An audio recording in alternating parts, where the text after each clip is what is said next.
After another green arrow in game week 20, I'm going into game week 21 with 3 free transfers. But the big question is it time to sell Trent after that disaster of a game against Man United? We're going to discuss all of that in today's video. So as always, if you look forward to it, make sure to drop a like, aim for 300. And of course, if you haven't already, make sure you do subscribe to the channel for daily fantasy content.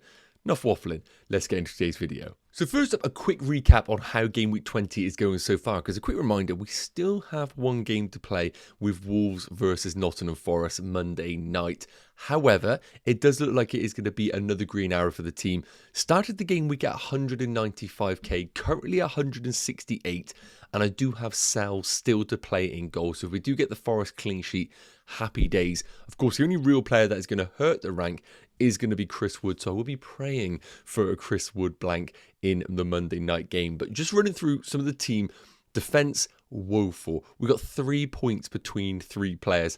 Anderson with the 1-pointer, Trent with a 0-pointer. We do need to talk about Trent. And then Gabriel with the 2-pointer. The painful part is that we have got Vandenberg sitting there with a 10-pointer against Southampton. But to be honest with you, even though it is painful sometimes having bench points, I never even considered starting him at any point, hence why he was third on my bench. So I can live with that situation. But again, defenders proving sometimes they're not worth their money at times. In terms of the midfielders, slightly better performance here. I've had Gordon for about 5 game weeks now, and he has been delivering each and every game week. And obviously, with game week 20, a lot of managers moving towards him, obviously rewarding both those that have had him for a while and new owners. And I know he had picked up an injury, but we still have like 9 days until the game week 21 deadline. I think it'll be fine between now and then. Cole Palmer with a 10-pointer, picking up a late bonus point on top of the ones he had previously. Again, thankfully, kind of ticking over there, because even though Chelsea are poor, Palmer still steps up, and we should already know that by now.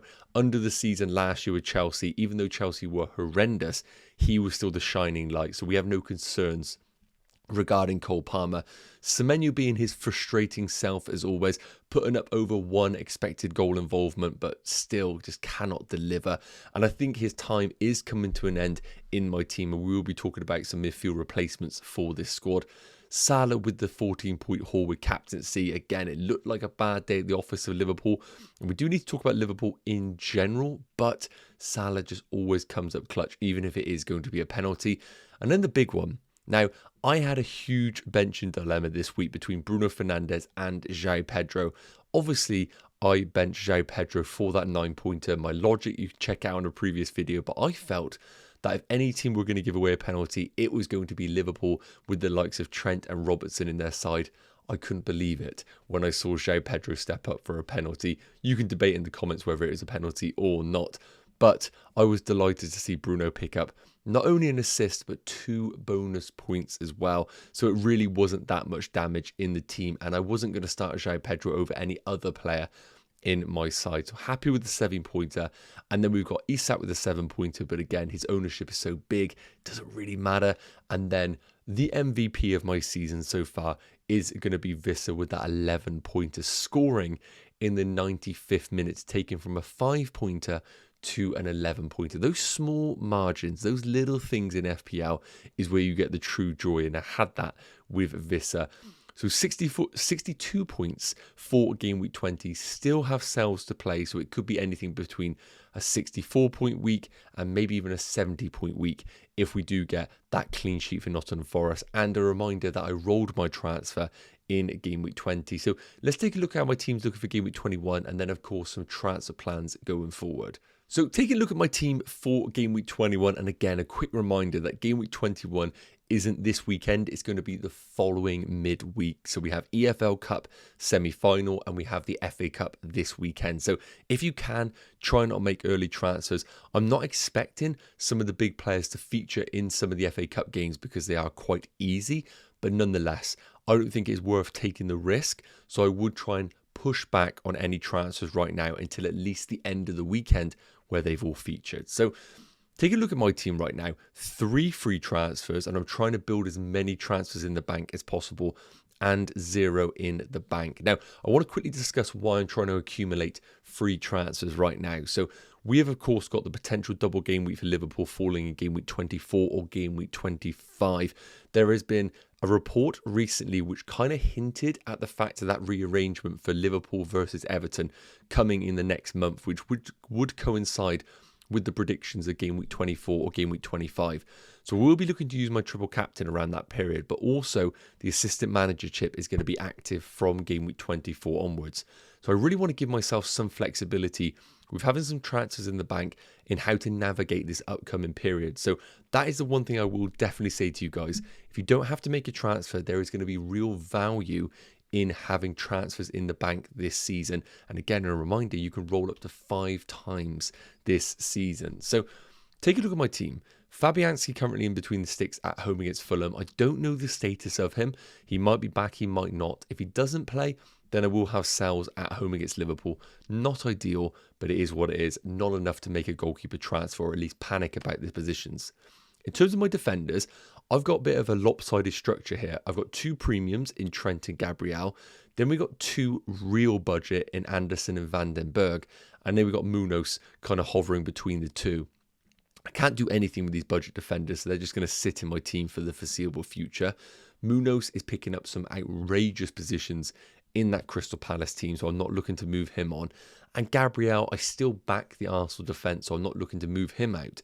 The big question mark for me right now is going to be Trent Alexander-Arnold. Now, he had an absolute disaster game against Man United. Prior to that, he had a great game with that 15-point haul, so we do need to read not too much into that. I'm not sitting here saying he's going to lose his place straight away. However, Connor Bradley is back and available, and I don't get the impression that Trent is the main man for Arne Slot in this system. And with all the Real Madrid stuff going on, I wouldn't be surprised if we were to see at times Connor Bradley start in place of that of Trent Alexander-Arnold.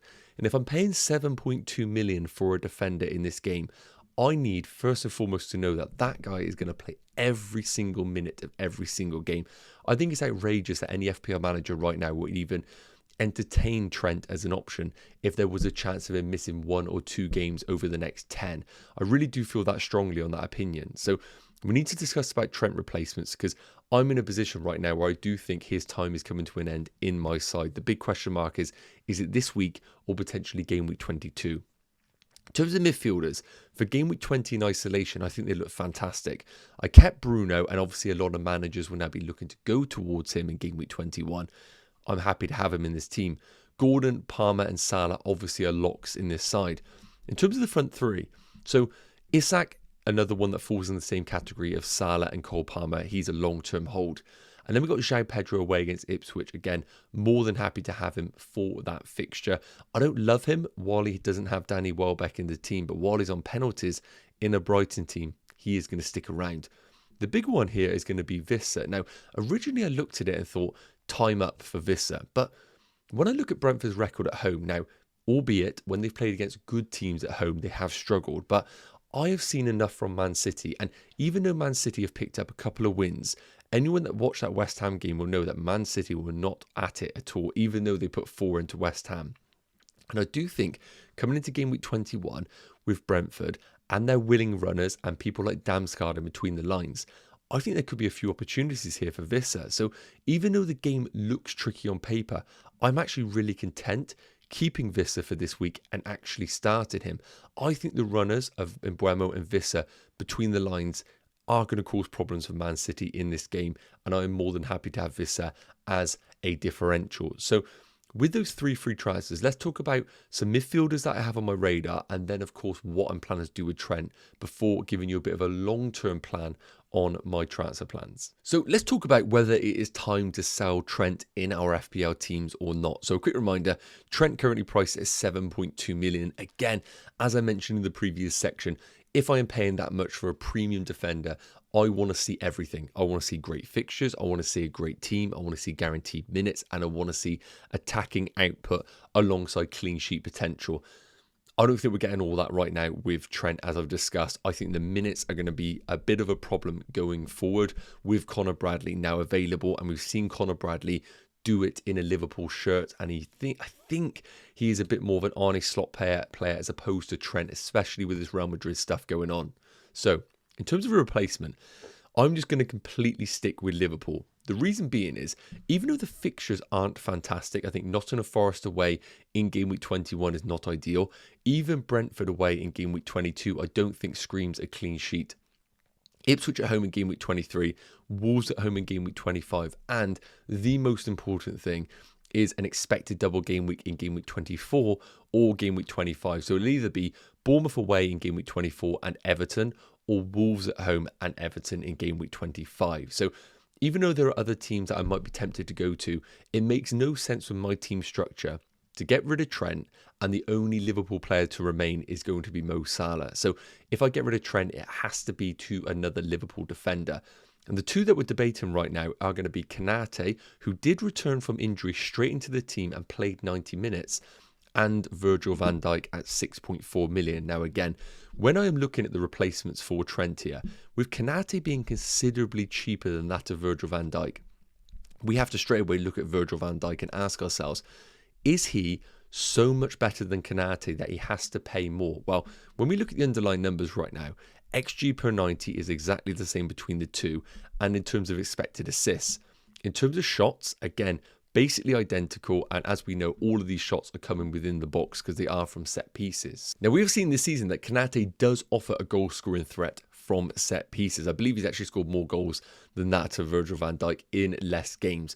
So I think in terms of an attacking output, Konate is absolutely capable of matching Virgil van Dijk, even though Virgil is just historically a menace.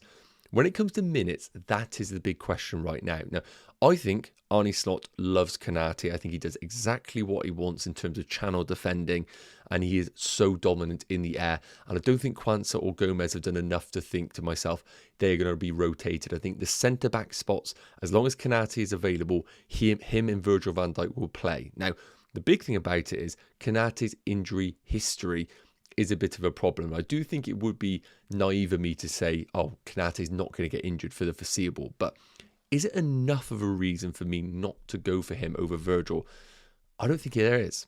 I think with the price difference being 1.3 million, with very little between them in terms of bonus points and in terms of attacking output, I think the money saved is actually worth it.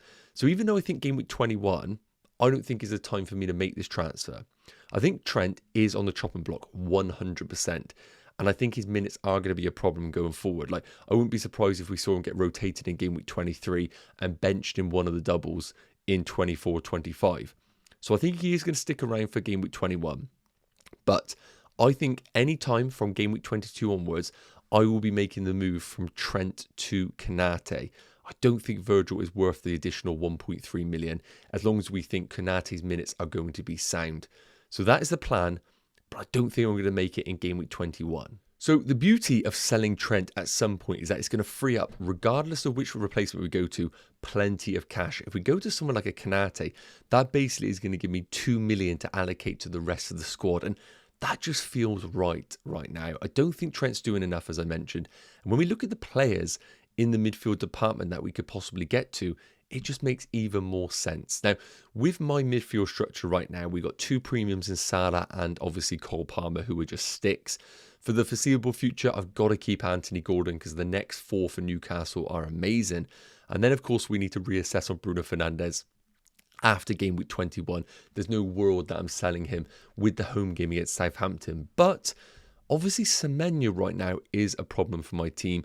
He is so frustrating. Even though his numbers look great in terms of total shots, the amount that he actually gets on target is really, really poor, which screams to me he is just taking shots that get blocked all the time. So when we look at some replacements here, and again, one that I do want to shout out quickly is going to be Morgan Rogers of Aston Villa. Now, I haven't put him on the list, but if I want to go for a team structure where I keep one cheap midfielder, then it is going to be Morgan Rogers in my eyes. I don't see any other player that offers what Morgan Rogers does. So I have to caveat this by saying that Morgan Rogers is also on the list. But I really wanted to focus on these three popular picks going into game week 21 in isolation. Because if I sell Trent, then I probably will use the cash straight away to upgrade Semenyo to one of these three. Savio is a player that I just don't like in terms of FPL, but I really think we need to talk about him. So in terms of the fixtures coming up, Brentford, Ipswich straight away scream goals for City regardless of the outcome of that game, and even Chelsea in game week 23. Then they've got a trickier period, Arsenal, Newcastle and then Liverpool. Now, Savio, again, the big problem with him, the minutes. We cannot guarantee them at all. When he plays, he puts up good numbers. 0.28 expected goals per 90, 0.44 expected assists. Really, really good numbers. And I do think Pep is starting to trust him a bit more. And I think the alternatives available to him aren't really there. And he has had a bit of an injury hit season at times. So I think Savio is one that I will avoid because I don't think the fixtures can justify it. But I really do think anybody that jumps on him will get hauls whenever he does play because the numbers are fantastic. I think the players that are more catered towards me are going to be the likes of Eze and Brian Mbeumo. Now, Mbeumo is very expensive at 7.8 million. And for me to bring Mbeumo in, it would have to be at the expense of a Gordon or a Bruno Fernandes. I can't do Semenyo up into an Mbeumo myself. However, just a quick shout out to one of the FPL GOATs in Mbeumo. The numbers remain good. 0.34 expected goals per 90, 0.26 expected assists, and that 19-point haul in game week 20. In terms of the fixtures coming up, now, even though they're not great, I wouldn't be surprised if Brentford score goals in these. Any game at home, I fancy them for goals. Man City are really poor, hence why I'm keeping Vissa this week. Then Liverpool, we've seen their problems, Liverpool at times. I think they could score. Then Palace, Spurs, fantastic. So even though I'd love Brian Mbeumo, I think I'm just going to avoid him for the next 3. And then we're going to reassess from game week 24 onwards whether I can maybe switch out Anthony Gordon back to someone like a Brian Mbeumo. But by then he could be 8.5 million, but I will just have to accept it. So finally it comes down to Eze. Now, anyone that watches my channel will know that we've been debating Ismaila Sarr and Eze for weeks now. I was tempted to bring one of them in game week 20, decided against it. And looking at the fixtures coming up for them, Leicester away feels fantastic for Crystal Palace, and I would love a piece of them there. Then they got West Ham, followed by Brentford, Man United, Everton, Fulham. So I think they have quite a mixed schedule going forward. Now, Eze is one of those players that I just think the definition of cream rises to the top is a perfect example. In recent games, he's picked up identical positions to that of Ismaila Sarr, basically alongside Mateta, and the wing-backs offering all of the width, as you would expect. Now, in terms of the numbers for Eze, they are slowly starting to creep up. 0.36 expected goals per 90, 0.21 expected assists. He is coming off some of the corners, which isn't ideal. Hughes has taken them, so hopefully he gets injured, so Eze gets back on those. I do think Ismaila Sarr is still the value pick, but if I was buying right now, I think it would be Eze. I'm seeing good things. On another day, he scores that sitter against Chelsea, and he's picking up some really good spots in the team. So right now for me, Savio isn't an option. I just can't go there. Mbeumo isn't an option because of the structure of my team. Eze is on the cards, but the only way that I can get to Eze is by selling Trent. And as you've probably guessed, I'm going to give Trent one more game week and then reassess in game week 22. But I will definitely be looking to bring Eze in game week 22 as a replacement for Semenyo. So moving into my long-term FPL plans from game week 21 onwards. And again, a quick reminder, I've got 3 free transfers, 0 in the bank. And as you probably guessed by the way that this video's gone, I don't feel compelled to bring in any player for game week 21 in isolation. Yes, I could sell Semenyo and I could sell Trent, but I don't really think there is a major upgrade to be had this week. When we take a look at the fixtures in terms of difficulty rating for game week 21, I have João Pedro for Brighton. We don't have any Crystal Palace attackers, but it's worth noting Munoz basically is playing as an attacker, so at least I've got a piece of that game. Then Fulham is what it is. I can't have them all. Got Man United in Bruno Fernandes. I've got double Newcastle. And then outside of that, I'm pretty happy not to have any other players in those other games.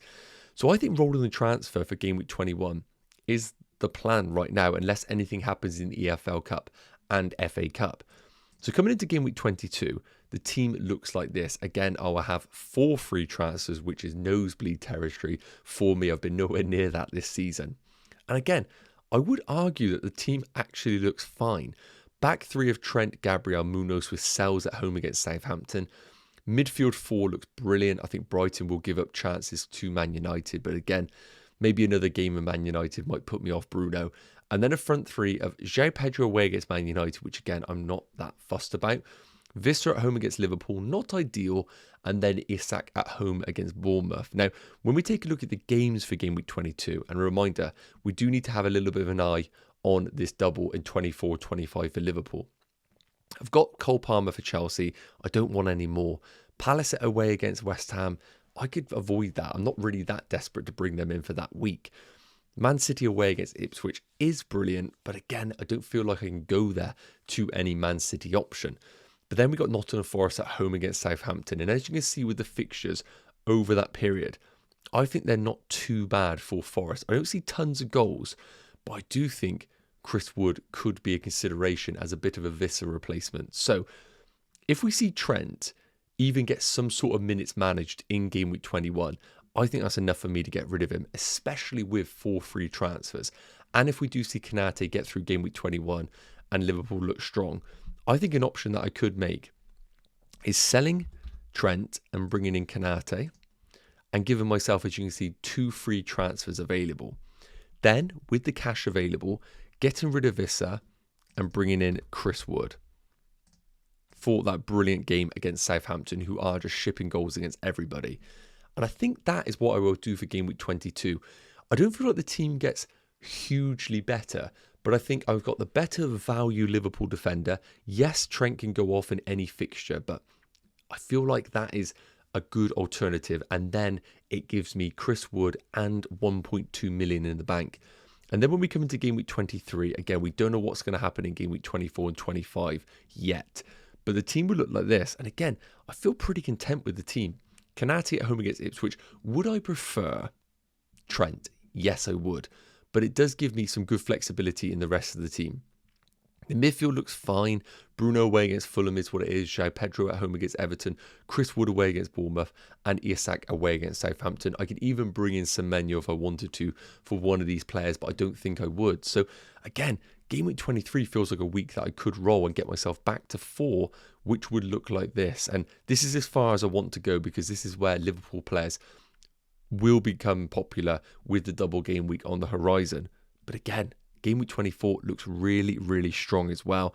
And I can't really tell you what I'm going to do over this period until we get those double game week announcements. So right now, the plan is to roll in game week 20. And then in game week 21, if everything goes to plan, get rid of Trent, bring in Konate as a value pick, and get myself someone like Chris Wood, who long-term feels like a great pick for my team. Let me know your thoughts in the comments and, of course, what your transfer plans are for Game Week 21. Yes, guys, okay, that's going to wrap up today's Game Week 21 transfer plans video. I really hope it's provided some value. And, of course, if you have any questions, please do put them in the comment section. I'll be sure to get to them between now and the end of the day. A reminder, the Game Week 21 deadline is over a week away, so chill out with those transfers. Let the cup games happen to see if anything does happen. If you did enjoy the video, please do consider dropping a like and, of course, smashing that subscribe button. And I will see you in the next one. Take care. Cheers.